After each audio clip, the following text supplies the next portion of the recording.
Hi friends, welcome to my YouTube channel universe classes. स्वागत है आपका यूनिवर्स क्लासेस में। मैं राम सिंह आप सभी का एक बार फिर से स्वागत करता हूं और स्वागत है टीजीटी पीएचडी और एलटी ग्रेड के लिए भूगोल के प्रैक्टिस सेशन में। तो चलिए शुरू करते हैं आज के इस महत्वपूर्ण सेशन को। उससे बीच में एक बात बताना चाहूँ जो काफ़ी इंपॉर्टेंट है, तो आप जो है वीडियो को अंत तक देखें और वीडियो को स्किप बिल्कुल भी ना करें, ताकि आप अच्छे से प्रैक्टिस कर पाएँ और जो मैं बताने वाला हूँ वो आपके लिए काफ़ी इंपॉर्टेंट है। चलिए, पेड़ पौधे जो विघ्न की उच्च सघनता के बीच एवं तनाव की न्यून सघनता में बढ़ते हैं क्या कहलाते हैं? प्रतियोगी, तनाव सहने वाले, कोणधारी वन या फिर रूडरल्स। तो पेड़ पौधे जो विघ्न की उच्च सघनता के बीच तनाव की न्यून सघनता में बढ़ते हैं वह कहलाते हैं रूडरल्स। डी ऑप्शन सही है। चलिए, भूगर्भ के अंदर पिघला हुआ पदार्थ कहलाता है लावा, मैग्मा, पाताली या फिर मध्यवर्ती।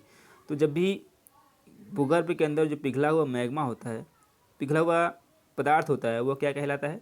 वह मैग्मा कहलाता है। मैंने बातों बातों में इसका आंसर बता दिया था और बी ऑप्शन करेक्ट है। गुटेनबर्ग डिसकंटिन्यूटी निम्नलिखित में से किसके मध्य पाई जाती है? ऊपरी क्रोड एवं निचला क्रोड, निचला मेंटल एवं तथा बाहरी क्रोड, परपटी और मेंटल, या फिर डी ऊपरी मेंटल तथा निचला मेंटल। तो जो गुटेनबर्ग प्रॉपर्टी है यह पाई जाती है निचला मेंटल और बाहरी क्रोड के बीच। बी ऑप्शन करेक्ट हो जाएगा और बी वाला बिल्कुल करेक्ट है। ब्राजील स्थित सेल्वा से क्या अभिप्राय है? कहवा उत्पादन के क्षेत्र, उष्णकटिबंधीय घास के मैदान, उच्च पर्वत स्थित चरागाह, या फिर डी सघन भूमध्यरेखीय वन। तो ब्राजील स्थित जो सेल्वा है वह क्या है? वह है सघन भूमध्यरेखीय वन है। डी ऑप्शन सही है। हम उम्मीद करते हैं कि आपको ये सेशन पसंद आ रहा होगा। सेशन पसंद आया तो वीडियो को लाइक कर लें और चैनल को अभी तक आपने सब्सक्राइब नहीं किया है तो सब्सक्राइब जरूर कर लें। निम्नलिखित में से खादर मिट्टियों के विषय में कौन से कथन सही हैं? अपने उत्तर का चयन कीजिए तथा नीचे दिए कूट से सही उत्तर का चयन करना है। वे नदियों के बाढ़ मैदानों में पाई जाती हैं। उनमें पौधों के पोषक तत्व अधिक होते हैं। उनमें ऊपर ऊसर भूमि के बड़े क्षेत्र होते हैं। या केवल एक सही है, केवल एक और दो सही है, केवल एक और तीन सही है, या फिर ये सभी के सभी सही हैं? तो ये क्या है? केवल एक और दो सही है, यानी कि वे नदियों के बाढ़ मैदानों में पाई जाती हैं। और दूसरा है उनमें पौधों के पोषक तत्व अधिक होते हैं। इस तरह से बी ऑप्शन सही है। चलिए, फ्रांस की राइन घाटी निम्नलिखित में से किसके लिए प्रसिद्ध है? जस्ता भंडार, तांबा भंडार, निकेल भंडार, या फिर बॉक्साइट भंडार। तो फ्रांस की जो राइन घाटी है वह फेमस किसके लिए है? वह फेमस है बॉक्साइट के भंडार के लिए। डी ऑप्शन सही है। प्रजाति वैध जैविक प्रत्यय क्या है?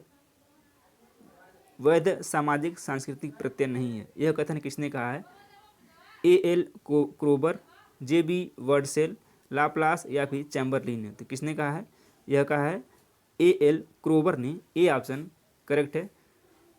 प्रजाति वैध जैविक प्रत्यय है, वैध सामाजिक सांस्कृतिक प्रत्यय नहीं है। यह कथन ए एल क्रोबर ने कहा है। ये पूरा स्टेटमेंट इस तरह से है। निम्नलिखित में से भारत के किस राज्य में यूरेनियम आग्नेय तथा कैंतरित चट्टानों के मध्य अंतः स्थापित है? तमिलनाडु, महाराष्ट्र, राजस्थान, या फिर केरल। कौन है? यह है राजस्थान। सी ऑप्शन सही है। उत्तर पश्चिमी भारत में गर्मी के दौरान अधिकाधिक तापमान होने के कारण दक्षिण में किस प्रकार की जलवायु स्थिति उत्पन्न होती है? अरब सागर व ओनमन, मानसून विफलता, मानसून सफलता, या फिर चक्रवात। तो पश्चिमी किस तरह की जलवायु उत्पन्न होती है? यह जो जलवायु है यह मानसूनी सफलता प्रकार की जलवायु है। सी ऑप्शन सही है। निम्नलिखित में से महासागर के पानी के ताप निम्नलिखित में से महासागर के पानी के ताप वितरण को प्रभावित करने वाला कारक नहीं है? भूमि और पानी का असमान वितरण, अक्षांश, प्रचलित पवन, या फिर समुद्र की ओर भूमि की ढलान। तो क्या इसमें प्रभावित करने वाला कारक नहीं है? यह कारक नहीं है समुद्र की ओर भूमि का ढलान। डी ऑप्शन सही है। निम्नलिखित में से कौन से कथन सही हैं? सहसंबंध गुणांक उद्भव और स्केल प्रेक्षण दोनों के विकल्प पर निर्भर करता है। सहसंबंध गुणांक माप की इकाइयों पर निर्भर करता है। और आगे देखते हैं, सहसंबंध का गुणांक निर्धारण गुणांक यानी कि को एफिशिएंट ऑफ डिटर्मिनेशन का वर्गमूल होता है। या फिर चौथा है सहसंबंध गुणांक का शून्य मूल्य आश्रित चर के मूल्य का आकलन नहीं कर सकता है। 1 और 2, 1, 2 और 3, 3, 4 या फिर केवल 4 सही है। कौन सा सही है इसमें से? क्या है? केवल 4 सही है, डी ऑप्शन।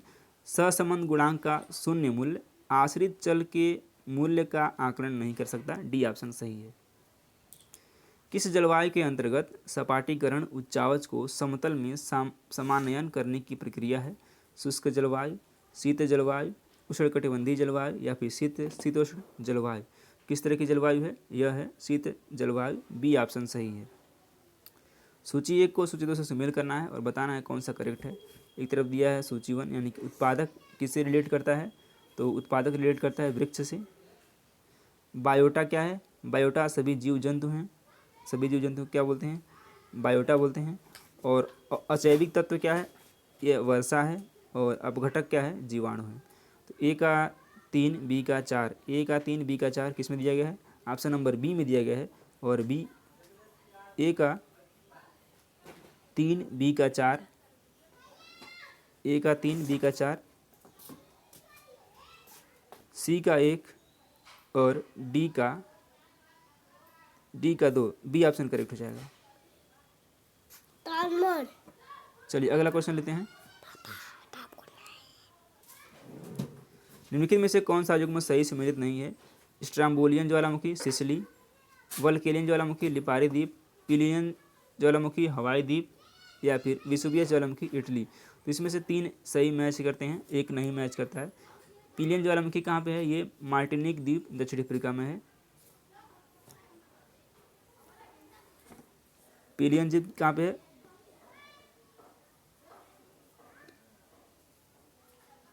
यही वाला करेक्ट नहीं है, सी वाला। बाकी स्ट्राम्बोली ज्वालामुखी सिसिली ये करेक्ट है, ये लिपारी द्वीप में स्थित है, ये करेक्ट है। वल्केनियन ज्वालामुखी कहाँ पे है? यह लिपारी द्वीप में है, ये भी करेक्ट है। और विसुवियस ज्वालामुखी इटली में है, ये भी करेक्ट है।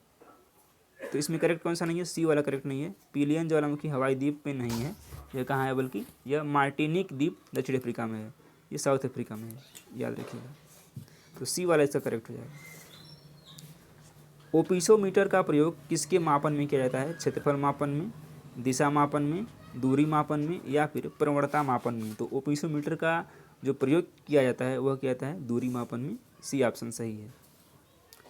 आमतौर पर पृथ्वी के किस भाग पर वाष्पीकरण अधिक पाया जाता है?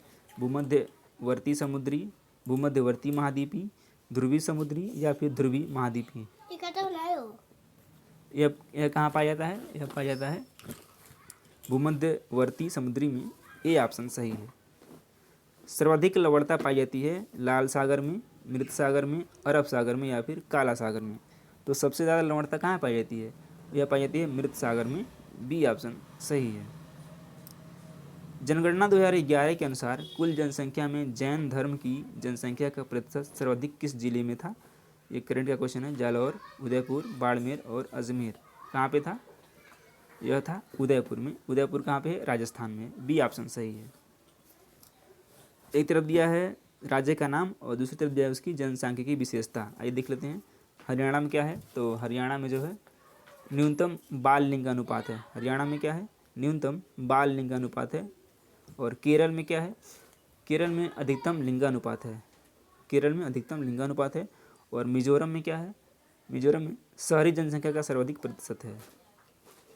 और उत्तर प्रदेश में क्या है? सर्वाधिक जनसंख्या है। तो इस तरह के मैं ऑप्शन बनेंगे ए का 2, बी का 3, सी का 4 और डी का 1, ये वाला ऑप्शन बनेगा, ये वाला। और जिसमें भी होगा ये करेक्ट हो जाएगा। तो चलिए उम्मीद करते हैं कि आपको सेशन पसंद आया होगा। सेशन पसंद आया तो वीडियो को लाइक कर लें और चैनल को सब्सक्राइब जरूर कर लें।